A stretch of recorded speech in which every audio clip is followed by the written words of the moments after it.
Hérétique est un podcast politique mêlant entretien et débat. Hérétique pour questionner les dogmes et les mythes. Hérétique parce que la politique n'est pas la religion. Hérétique parce que vouloir penser est toujours le début de la dissidence. Boualem Sansal, islamisme, immigration et impérialisme. Première partie. Boualem Sansal est un écrivain algérien. Un écrivain qui réside en Algérie. On a d'ailleurs profité de l'un de ses passages en France et plus précisément à Paris pour l'interview. Il a été autrefois haut fonctionnaire au sein de l'appareil d'État algérien et a vécu les années noires en Algérie. Cette fameuse période où le Front islamique du salut, le FIS, a multiplié les attentats ignobles, portant le nombre de morts à plus de 200 000. Boualem Sansal a depuis les années 1990 publié énormément de romans et de nouvelles et d'essais. Évidemment, ces ouvrages évoquent l'islamisme. On peut citer l'un des plus célèbres, 2084, qui reprend le principe dystopique du roman d'Orwell de 1984, mais cette fois, plutôt que de critiquer un État totalitaire type stalinien et communiste, on est davantage dans une critique de ce que pourrait être le totalitarisme religieux type Daesh. Et d'ailleurs, Boualem Sansal est aussi connu pour son courage à critiquer radicalement la religion musulmane. En guise d'introduction et avant cet entretien, nous vous proposons une brève lecture. Ce sera la lecture d'un texte de l'auteur que l'on trouvait intéressant et qui nous permettra de resituer la vision de Boualem Sansal sur la France actuelle.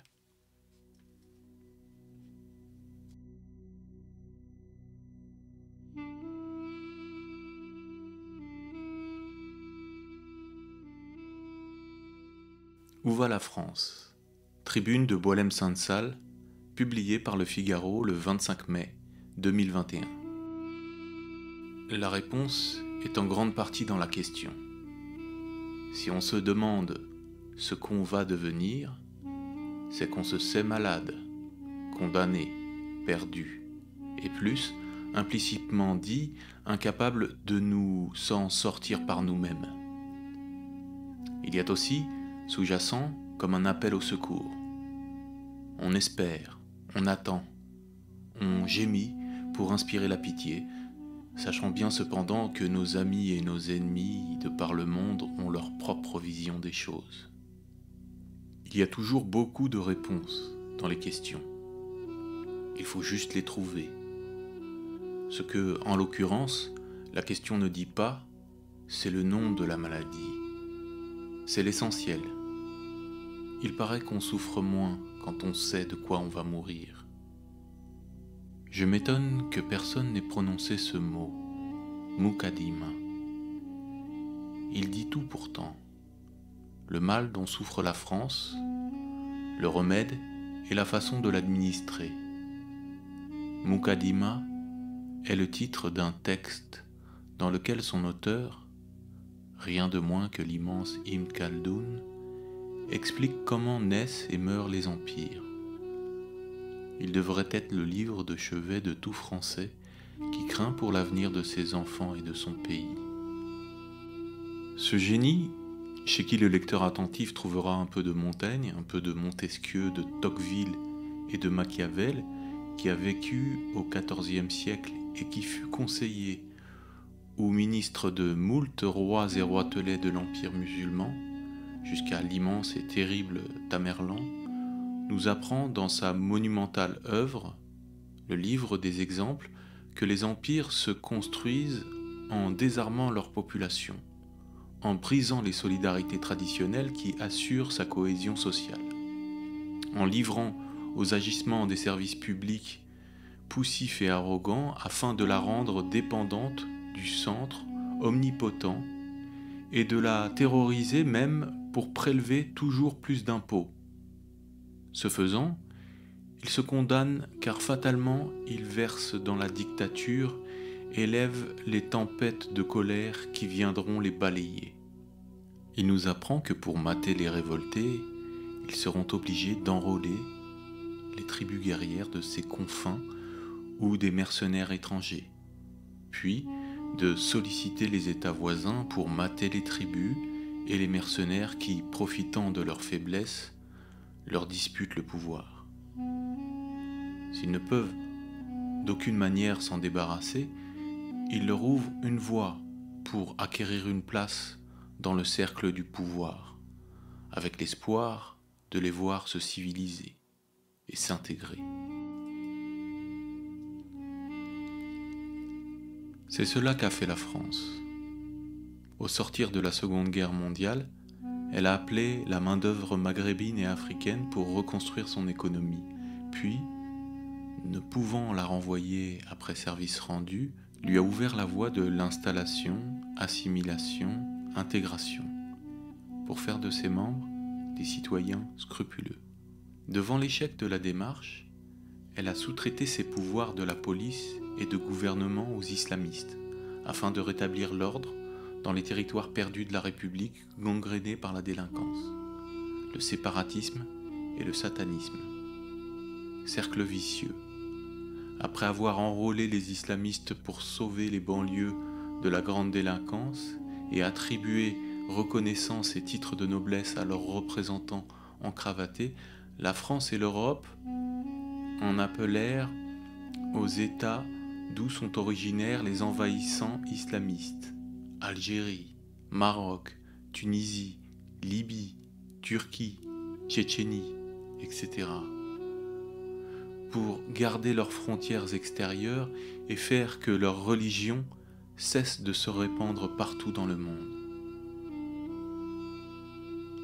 La France en est là, sonnée, groggy, pieds et poings liés, enrôlée à son insu dans le djihad planétaire. Les reconstructeurs de l'histoire de France applaudissent. La puissance d'entraînement de l'expansion islamique accélère formidablement l'avènement de la mondialisation bienheureuse et l'open society promise. La destruction est fort avancée. La France a déjà beaucoup perdu. Son génie, sa culture, sa langue, ses valeurs, ses compétences, ses métiers d'avenir, ses territoires, son armée et son audience internationale. Mais il lui reste un peu de vie. Elle peut rebondir.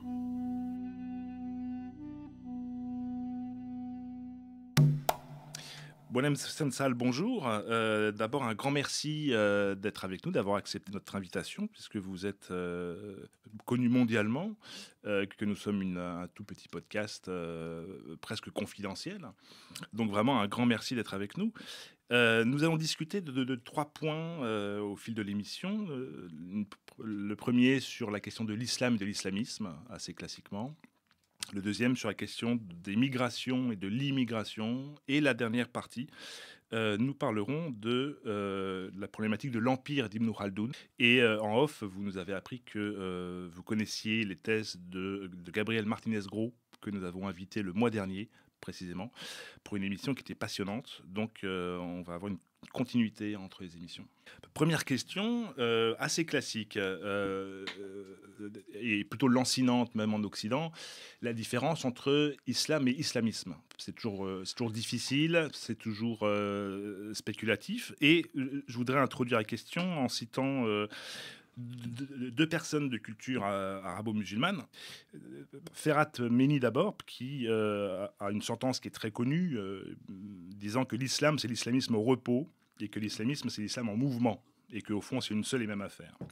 Et d'un autre côté, on a un philosophe égyptien très peu connu, Fouad Zakaria, qui de son côté nous dit une chose qui est assez évidente aussi, l'islam n'est rien d'autre que ce qu'en font les musulmans. Ce sont deux thèses qui s'opposent un peu.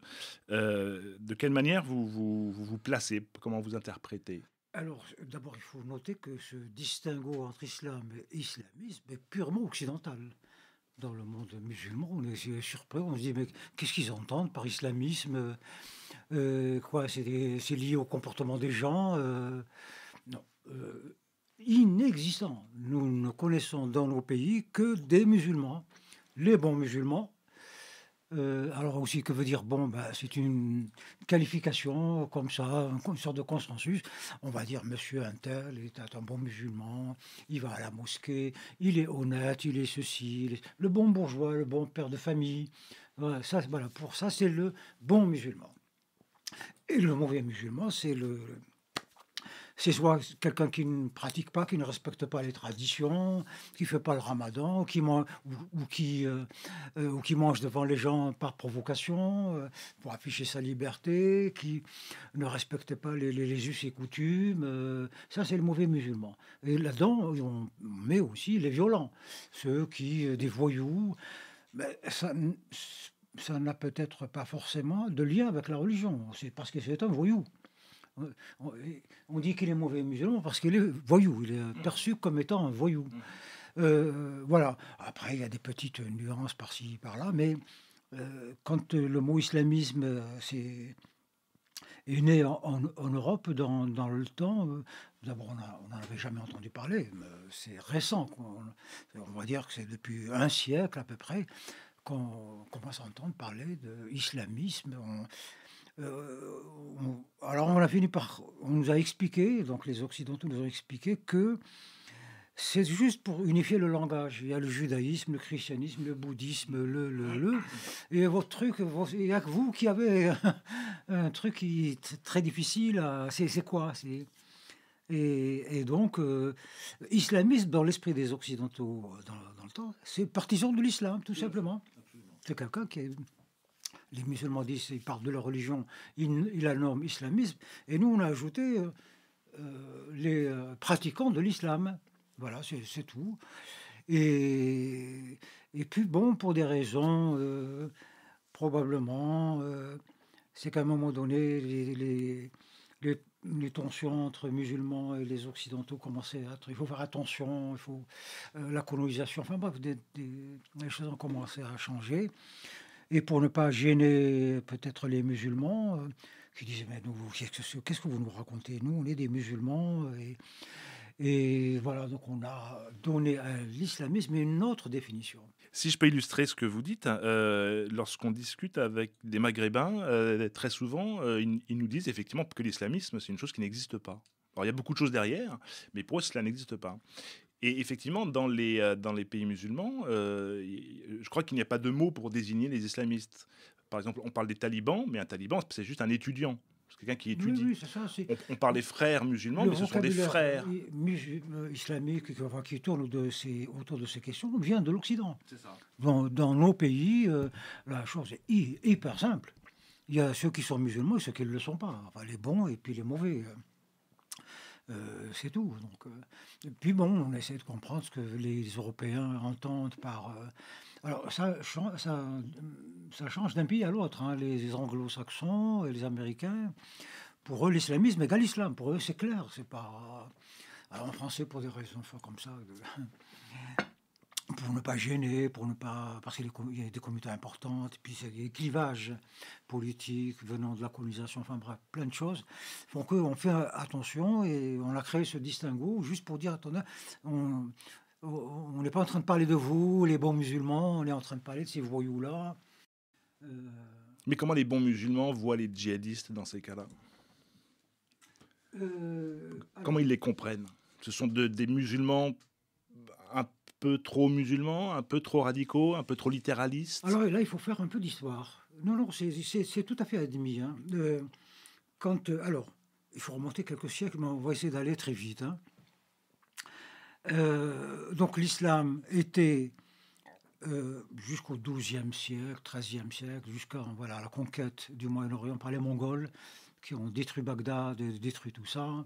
Et ce qui est étonnant, ils ont détruit tout, puis ils se sont convertis. C'est ça qui est étonnant. Et ils sont restés... ils ont tué 800 000 personnes en une soirée à Bagdad. C'est ça la conquête. Du coup, tout le monde s'est arrêté. Ils sont restés, puis petit à petit, ils se sont convertis. Et donc, à partir de là, on a cassé le califat. Donc, il y a eu éclatement du monde musulman, qui était unitaire derrière le calife, les califes abbassides, a éclaté. Il s'est éclaté en 2, en 3, en 1000, en 10 000, et puis on s'est retrouvé avec par exemple, en Algérie, il y avait quelque chose comme entre 1000 et 2000 petites républiques, enfin petits royaumes. Quelquefois, c'est juste une petite ville. Hein. c'est assez morcelé. C'est des émirs, des sultans qui se font la guerre, qui, pour des raisons économiques, et puis qui se défaisaient. Certains royaumes ont duré 10 ans, d'autres 20 ans, et certains même quelques jours seulement. Hein. Et voilà, et donc ça a fonctionné comme ça, le monde musulman s'est fractionné de cette manière-là. Il n'y avait plus d'unité. Et en face, l'Europe était en train de faire ça. L'Europe, une nouvelle puissance. De se constituer en tant que civilisation. Voilà. Et qui est partie à la conquête. Elle a trouvé que le monde musulman, qui était l'empire dominant du temps des Abbassides, des califes, s'était effondré. Donc, les conquêtes sont devenues très faciles. Donc, les Occidentaux ont conquis le monde musulman en très peu de temps. Hein. La France a conquis l'Algérie en une semaine. Hein. Ils débarquent à Sidi Ferruch. 3 jours après, ils étaient à Alger. Ils ont capturé le Dey d'Alger. Donc, c'est un suzerain du calife ottoman. Ça a duré une semaine. Ensuite, ils les ont mis dans le bon prince. Le Dey avec sa smala, sa famille, et même le trésor. Le trésor, on les a mis dans un bateau, et il dit retourne chez toi. Il ne pouvait pas retourner en Turquie, il aurait été fusillé pour avoir perdu la province, et une province très riche. Donc il a demandé asile politique aux Italiens, et jusqu'à présent ils sont à Gênes. Le bey, qui était le suzerain est à Gênes depuis cette époque-là. Ils ont fait souche, c'est des Italiens, grande famille, tout ça. Ils ont italianisé leur nom et tout. Voilà. Et donc, ils ont tout conquis. Hein. Les Italiens ont conquis l'Italie, les Français, au fur et à mesure des siècles, hein, aussi. Donc, le monde musulman a disparu. Il est passé sous domination et il a même commencé à disparaître en tant que religion. Et où est-ce qu'il va renaître? Alors, je vous le donne en mille, et vous allez tout de suite comprendre pourquoi ce pays est si particulier. L'islam est revenu, s'est réveillé, et comment on pourrait dire, une renaissance en Afghanistan. Et la chose s'est popularisée avec des spécialistes qui venaient de naître en Europe, qu'on appelait les orientalistes. C'est des gens qui allaient chercher, qui découvraient l'Orient, le charme de l'Orient, dont on ne savait plus rien, parce que les seuls qui connaissaient un peu l'Orient, c'était les chrétiens qui avaient, évidemment, depuis toujours, depuis Rome et tout ça, avaient été installés au Liban, les Templiers, etc. Ils avaient conquis aussi Jérusalem. Et donc, un jour, donc, des orientalistes allemands, et parmi eux, il y avait des Français aussi, arrivent en Afghanistan, c'était juste pour aller visiter l'Afghanistan, c'est tout. Hein. Et puis, de fil en aiguille, ils arrivent à tomber sur un bonhomme qui s'appelle Jamal al-Din al-Afghani. Je ne sais pas si vous connaissez. Jamal al-Din al-Afghani. Tout vient de là. C'était un imam, mais qui était persuadé que l'islam n'était pas mort et que cette civilisation peut renaître. Personne ne le croyait. L'islam était mort. Il n'y avait plus rien. Il n'y avait plus que des traditions, des superstitions. Et donc, il discute avec lui. Et puis, il leur expose son idée. Il prononçait ce mot sans arrêt, la nahda, l'éveil, la renaissance. Et donc, ces orientalistes rentrent, revenus chez eux, et ils disent « Nous avons rencontré le Voltaire musulman. » Le Voltaire, hein, musulman. Et donc, ce monsieur est invité par l'Institut de France. Il est reçu à l'Assemblée nationale, il est reçu à droite, il est reçu à gauche. Il est devenu, en quelques années, la coqueluche de toute l'Europe. Invité à Londres, à Berlin, le Voltaire musulman, celui qui va finalement ressusciter l'islam, cette belle religion qui a disparu, et la moderniser. Ce que les Occidentaux n'ont pas vu, donc en le recevant, en le médiatisant, c'est que le mot Nahda allait résonner dans tout le monde musulman, qui était dans les vapeurs, les ténèbres, les trucs. La Nahda, la Nahda, la Nahda. C'est pour ça qu'il y a dans tous les pays, à commencer partout, des petits groupements de copains, de la Nahda, la Nahda. Et c'est tout, et le problème commence là. Alors, évidemment, il y a un bonhomme en France et en Europe d'une manière générale qui s'est dit, attention, Ernest Renan. Ernest Renan fait une conférence à l'Académie française, retentissante, regardez-la, il faut absolument la... Et il dit, attention, l'islam a trop régressé pour qu'il puisse un jour devenir... inventer l'islam des Lumières, parce que c'est comme ça qu'on parlait à les orientalistes. L'islam va faire ce que les juifs ont fait, ce que les chrétiens ont fait, ce que les bouddhistes, toutes les religions ont fait. Ils ont réussi à s'adapter au temps, c'est très difficile, mais ils ont réussi. Et ils ont intégré le temporel dans le spirituel, et ça fonctionnait très bien. Et c'est que de partout, on a vu des jeunes musulmans, soudanais, tunisiens, égyptiens, irakiens, converger vers Paris. Allons retrouver Jamal ad-Din al-Afghani, presque prophète, élevé quasiment au rang de prophète. Et ces gens-là, ils arrivent ici à Paris, et Jamal ad-Din al-Afghani, il a fait plein de discours, il discute et tout ça. Et puis, et c'est là que les problèmes ont commencé. La Nahda, comment? Qui va faire la Nahda? Il n'y en a plus de calife. On n'a même plus de roi, puisqu'on est colonisé. Qui va... parce que, évidemment, il faut la foi, mais il faut aussi un pouvoir temporel pour...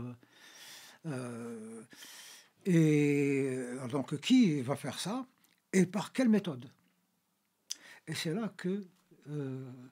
certains disaient, nous allons le faire comme ça s'est fait les premières années quand Mahomet était vivant. C'était pas guerrier, c'était la prédication. Le prophète qui a prêché ses copains de la Mecque. C'est d'abord sa famille, les copains. Il est arrivé à convaincre à peu près 20-30 copains et qui se sont constitués comme ça autour de Machin, ils se réunissaient secrètement, ils étudiaient. Le Coran n'existait pas encore, il sera écrit. Les gens croient que le Coran a été écrit à cette époque-là. Il a été écrit en l'an 1000, ça a 3 siècles et demi. Le mot islam est né au XIIe siècle, parce qu'à l'époque on disait, les Mahométans, enfin les musulmans disaient, nous sommes les disciples de Mohammed. D'ailleurs, les chrétiens les ont appelés les Mahométans, ceux qui suivent. Puis ensuite, on a amélioré, réfléchi, on les a appelés, par exemple, les Ismaéliens ou les Ismaélistes. Pourquoi? Parce que les Juifs descendent d'Isaac, les musulmans descendent d'Ismaël, le fils d'Abraham. Donc, c'est les Ismaélites. Après, des choses ont évolué. On les a appelés les Agarènes. Mais ce mouvement de la Nahda, en fait, est un retour aux sources religieuses. C'est ça que vous décrivez. La Nahda, on est déjà au 19e siècle. Hein. Donc là, moi, je parle de choses bien avant. Hein. Donc, alors ensuite, on les a appelés les Agarènes parce ils avaient mal compris qu'ils étaient les enfants de Sarah. Oui, on cherche des généalogies. D'Agar, l'esclave avec laquelle Abraham a eu... vous connaissez l'histoire? Oui, on cherche des généalogies, en fait. Voilà, donc ils ont appelé la les religion Agarènes, musulmane. les descendants de Agar.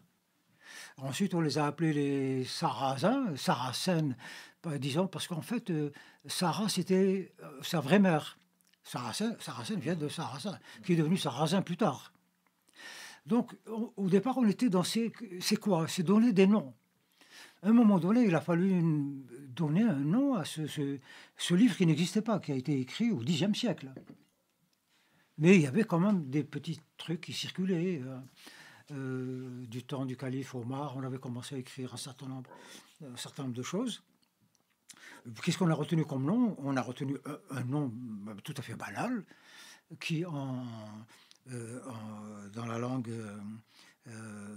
l'arabéen, non, plutôt du syriaque, ça veut dire tout simplement lecture, livre de lecture. Le Coran. C'est ça, le Coran, c'est ce que ça veut dire en syriaque. Donc déjà, on avait un mot pour nommer cette chose que personne n'avait vue. Du temps de Omar, on avait écrit ce qu'on a pu ramasser et on a fait 4 exemplaires. On a envoyé un au nord, un au sud, un à l'est, un à l'ouest, pour que les gens aient quelque chose de... alors que l'idéologie à l'époque, il est interdit d'écrire. On a reçu le message oralement, on doit le transmettre oralement. On va peut-être pas refaire toute la généalogie de la religion, mais je suis d'accord que pour comprendre ce dont il s'agit, on doit prendre un peu de recul. Alors, c'était qui et comment. Bon, le qui, c'était relativement rapide. C'était le calife, l'autorité de fait. Mais le comment, et c'est là que le problème s'est posé. Donc certains disaient, reprenons ce que le prophète lui-même a fait. C'est la prédication, on va aller de marché en marché. La da'wa. Oui, voilà. Exactement, le terme de la dawa, qui est la traduction de prédication. Et pour vous, c'est la naissance de l'islamisme à ce moment-là?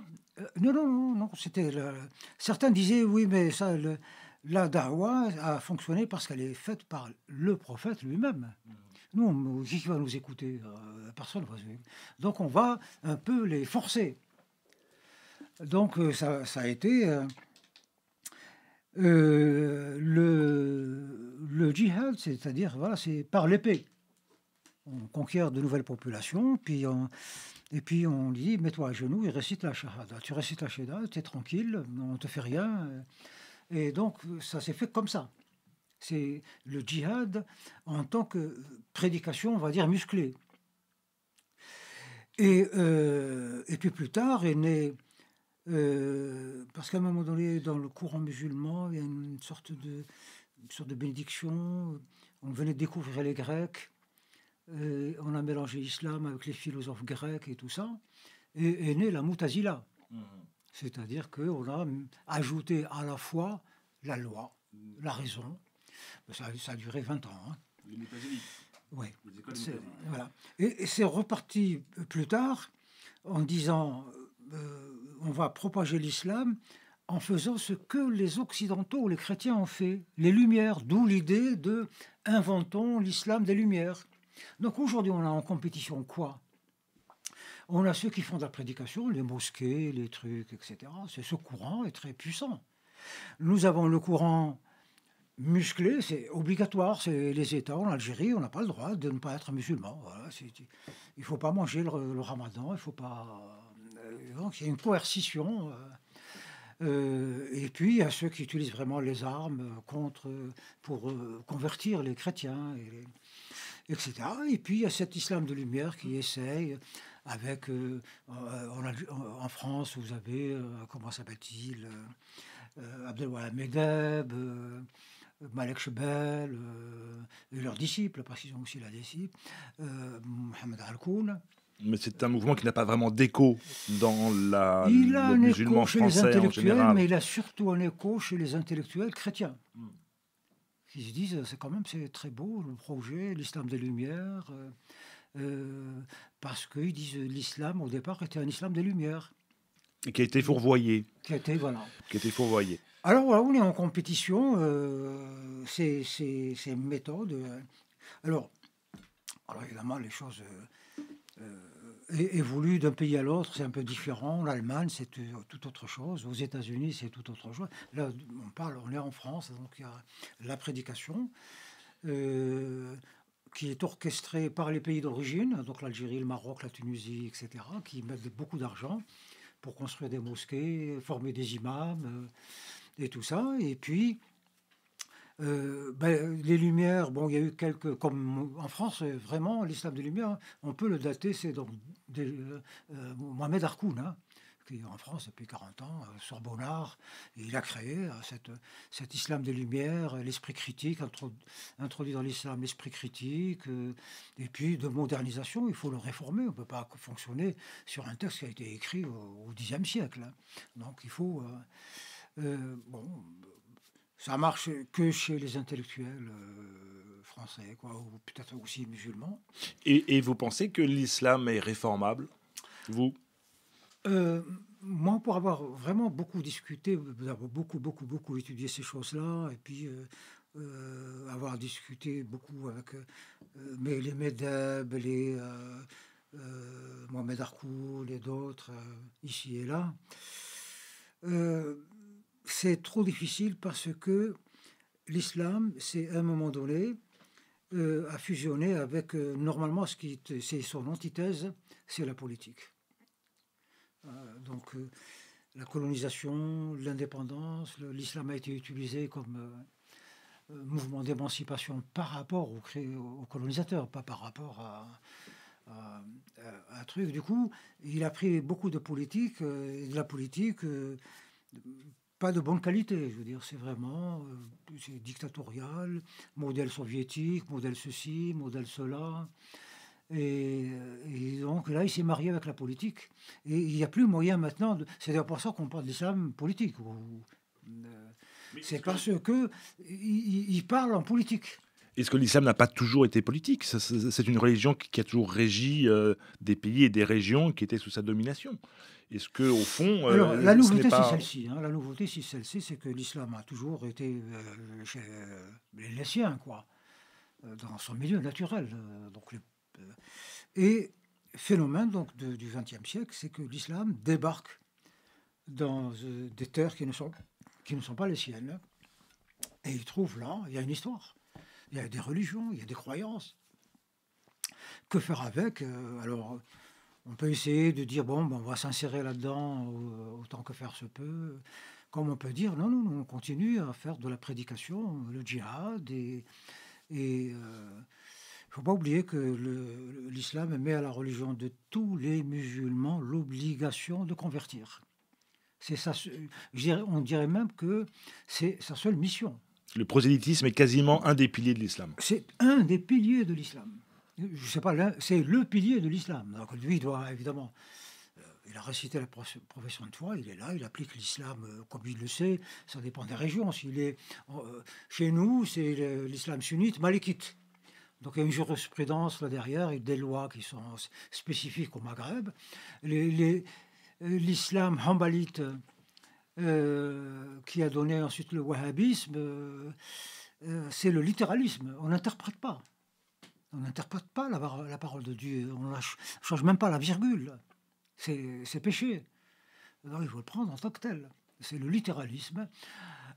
Chez les chafiites, qu'on trouve, c'est un courant qui s'est surtout développé en Indonésie, dans ces pays-là, comme c'est des sociétés plurielles, donc ils vivent avec des bouddhistes, des Chinois, des trucs, ils sont très tolérants, et d'ailleurs il ne se passe jamais rien dans ces pays, enfin si de temps en temps, mais ça a toujours plutôt bien fonctionné, chacun son truc, ça fonctionne, bon, de temps en temps ça dérape, mais... il y a évidemment les soufis. Les soufis, c'est un courant extrême, alors qui n'est pas considéré comme, comment dirais-je, légal. Hein, mais c'est une hérésie, il est considéré comme une hérésie. Les soufis, dès le départ, et disent Dieu, c'est pas un législateur. Dieu, c'est pas un commandant en chef, pas du tout. Dieu, c'est la vérité, et il a passé un message aux hommes pour trouver la vérité. C'est un philosophe. Et donc, eux, très tôt, ils se sont débarrassés du Coran. Quand ils ont lu, je dis, non, c'est pas possible, ça. Hop, ils ont mis le Coran de côté. Et les lois de machin, ils les ont mises de côté. Et ils vivent en solitaire. Et ils ont développé des mystiques, comme chez les mystiques chrétiens, donc les anachorètes, les ermites. Et ils sont aussi très minoritaires en France. Très, très, très minoritaires. La dominante Donc, qui n'a touché que des milieux très étroits. En France, c'est plutôt un sunnisme de type assez classique, tel qu'il est au Maghreb. Alors, attention, là, il y a une difficulté très particulière, très, très. Le Maghreb, c'est sunnite, malékite. L'Arabie, les trucs, c'est sunnite, hanbalite, wahhabite. En France, vous avez tous les islams. C'est la difficulté. Comment alors, comme la France a interdit les statistiques ethniques, donc on ne sait pas qui sont les plus nombreux. Est-ce que c'est les sunnites, malékites, auquel cas le gouvernement peut, le ministère de l'Intérieur qui s'occupe du culte, peut travailler dans ce sens-là. Oui, c'est tout le problème de l'unification. Mais donc il doit faire attention parce que les Turcs sont de plus en plus nombreux, notamment vers l'est de la France. Et puis eux, alors le sunnisme malékite, il ne faut pas leur en parler. Un jour, un ami m'a dit, un ami tunisien m'a dit, un musulman lambda ne verrait aucun problème à ce que la France devienne musulmane. Est-ce que vous êtes d'accord avec ça? Oui, mais absolument. C'est à chaque fois que dans l'univers musulman, on apprend que tel chanteur américain, tel truc, tel machin, c'est converti, c'est la fête. C'est annoncé comme... Ben voilà, regardez, on vous disait la démonstration que l'islam est une pure religion. Regardez, alors on nous cite tout le temps les mêmes machins, le grand chanteur américain... Cat Stevens, le chanteur de Cat Stevens. Oui. Les footballeurs, j'ai l'impression que tous les footballeurs français se sont convertis. Ils sont tous musulmans. Ou le sont d'origine. Hein? Ou ils le sont d'origine. Oui, ils le sont d'origine.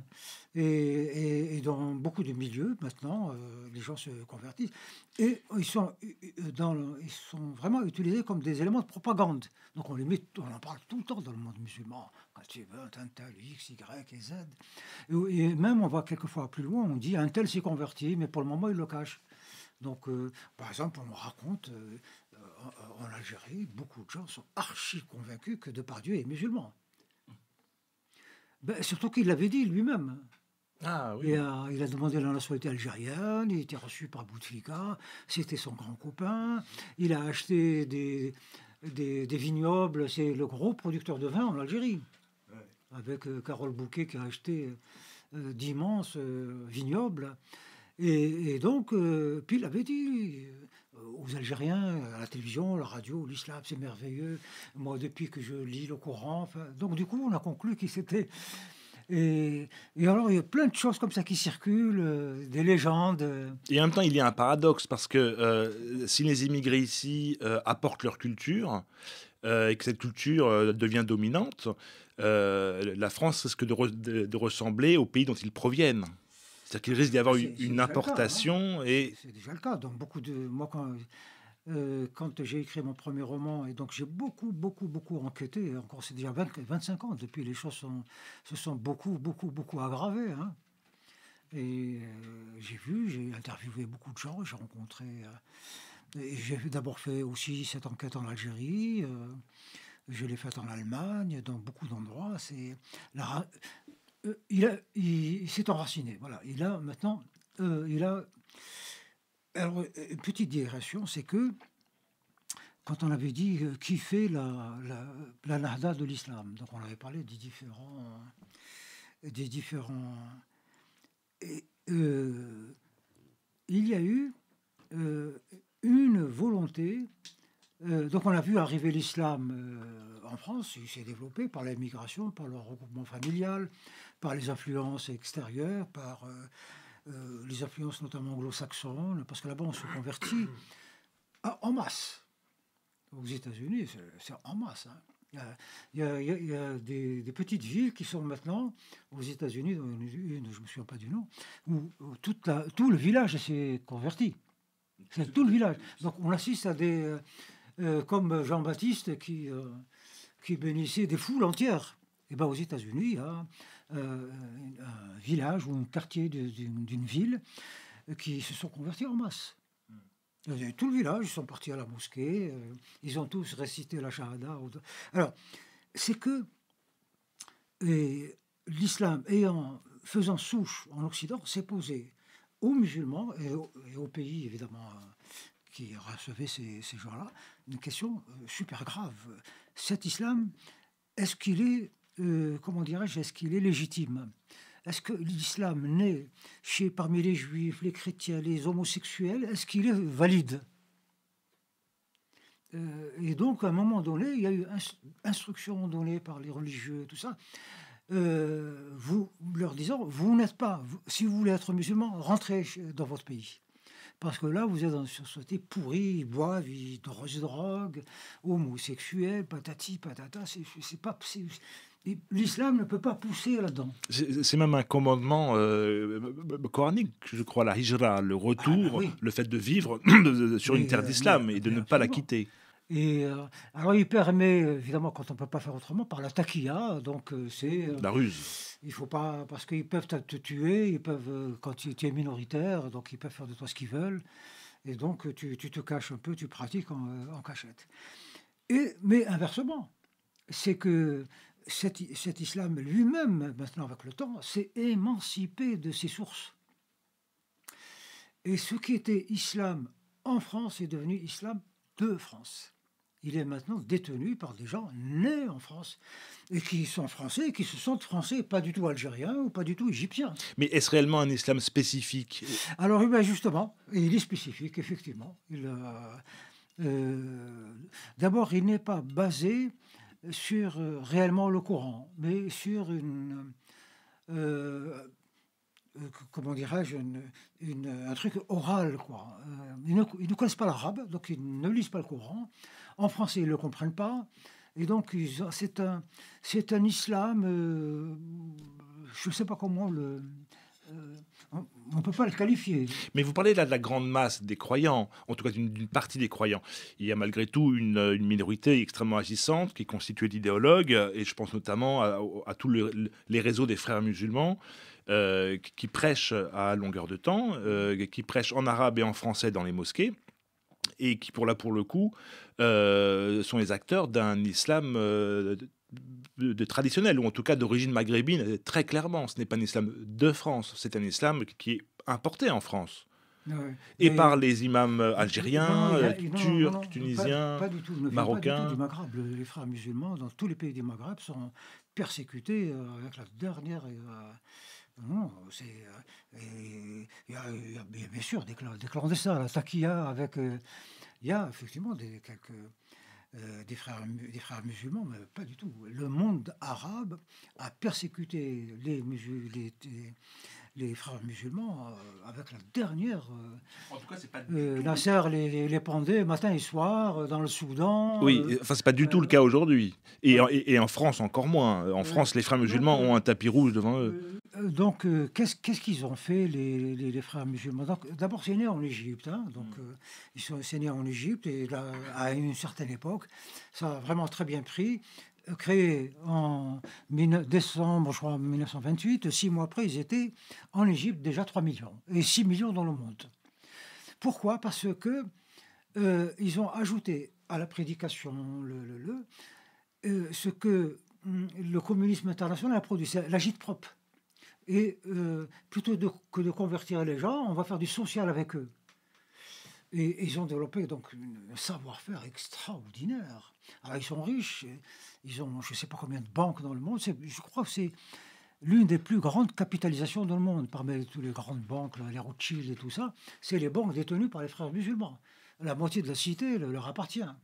Ils ont des universités, ils ont la Jazeera, les télévisions, etc. Et 10 ans après leur naissance, on parlait de 30 millions dans le monde. Donc, ils ont utilisé les techniques de l'agite-prop soviétique. Donc, on va vers les syndicats, on fait l'action sociale, on aide les gens, etc., etc. Et puis, on les convertit par derrière, quoi. Mais au départ, on les a captés comme ça. Et en France, ils se présentent comme des remparts contre l'islamisme. Oui, mais absolument, parce qu'ils veulent éliminer, ils veulent être seuls maîtres de l'islam. Alors là, ça renvoie à une question aussi qu'il faut examiner. C'est qui est le légitime défenseur? Comme les chrétiens, bon, c'est les catholiques, c'est clair. Il y a une église. Il y a un clergé. Voilà. Dans le monde musulman, il n'y a pas. Alors, depuis, on se bat, mais avec une violence totale. Qui a la légitimité pour gouverner l'islam? Parce que maintenant, clairement, il faut édicter ça a commencé à 30 ans, on disait, bon, maintenant on est dans l'univers économique moderne, est-ce que l'intérêt est condamné par le Coran, la religion, mais est-ce que... Bon, ben, ils ont réfléchi, ils ont trouvé une solution. Donc, l'intérêt est toujours interdit, mais on le contourne avec... je vous prête de l'argent, vous ne me rendez pas d'intérêt, vous me rendez juste ce que je vous ai prêté, mais on va s'associer sur le projet que vous allez développer avec mon argent. Et donc, vous me payez mes dividendes. Donc, c'est très astucieux. C'est un peu, ils ont fait ce que les Juifs, quand Napoléon leur a dit, voilà les 10 questions, je vous pose 10 questions, voilà, est-ce que vous êtes prêts à abandonner vos prénoms, etc. Ils ont dit, oui, on abandonne, mais on donnera à nos enfants 2 prénoms, un prénom juif et un prénom, ce que vous voulez, quoi. Le voile, oui, d'accord. Ils ont dit, ok, ils ont trouvé la solution, c'est les perruques. Les Juifs portent, jusqu'à maintenant, évidemment, tout cela est passé, mais jusqu'à la Deuxième Guerre mondiale, par là, c'est la perruque. Alors que les musulmans sont restés encore dans le voile. Mais peut-être que demain, elles évolueraient vers la solution juive. Vous pensez, par exemple, que les questions d'immigration, telles qu'on le formule très pudiquement aujourd'hui, sont capables il pourrait y avoir un processus d'assimilation. Je pose différemment la question. Gérard Noiriel, un sociologue de l'immigration, a décrit donc, les vagues d'immigration depuis 150 ans en France, en disant que l'assimilation pouvait prendre 3 générations. C'est-à-dire qu'il y a les primo-arrivants, la deuxième génération qui est partagée entre les cultures, la troisième qui se marie avec des locaux, des autochtones, et qu'au fil du temps, il y a une assimilation. Ce qui est constaté un peu partout, en tout cas en France et en Europe depuis au moins 2 décennies, c'est que ce schéma-là n'est pas tellement reproduit par les nouveaux arrivants. Et au contraire, on a une désintégration des secondes et troisième générations qui opère au contraire un retour aux sources. Ouais, c'est vrai que les plus, on va dire les plus intégrés, on ne parle pas d'assimilation, c'est la première génération.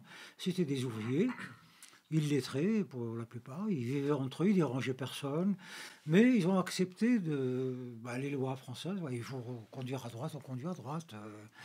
Et puis, on essaie de vivre pour ne pas trop se faire distinguer. On s'habille comme eux, on porte la casquette, et puis on prend son demi au comptoir. Voilà. Il y a quelques années, c'est très courant de croiser des gens d'une cinquantaine d'années, soixantaine d'années, qui avaient suivi effectivement le schéma d'assimilation. On parlait de ça. Et il me dit, moi je comprends pas les jeunes. Il me dit, moi je suis arrivé dans les années 50, c'était formidable. On prend un pot le week-end avec les copains, les trucs. Ça ne m'a pas détourné de ma religion, ça ne m'a pas détourné de mon pays. Donc, je comprends pas, il me dit, ces gens-là, pourquoi ils font ça. Vous venez d'entendre la première partie de l'entretien avec Boualem Sansal, Islamisme, immigration et impérialisme. Rendez-vous dans 15 jours pour la seconde partie de l'entretien. Vous pouvez retrouver les documents évoqués lors de l'émission ainsi que d'autres permettant de prolonger la réflexion sur notre site hérétique.fr. Le podcast est disponible sur toutes les plateformes d'écoute.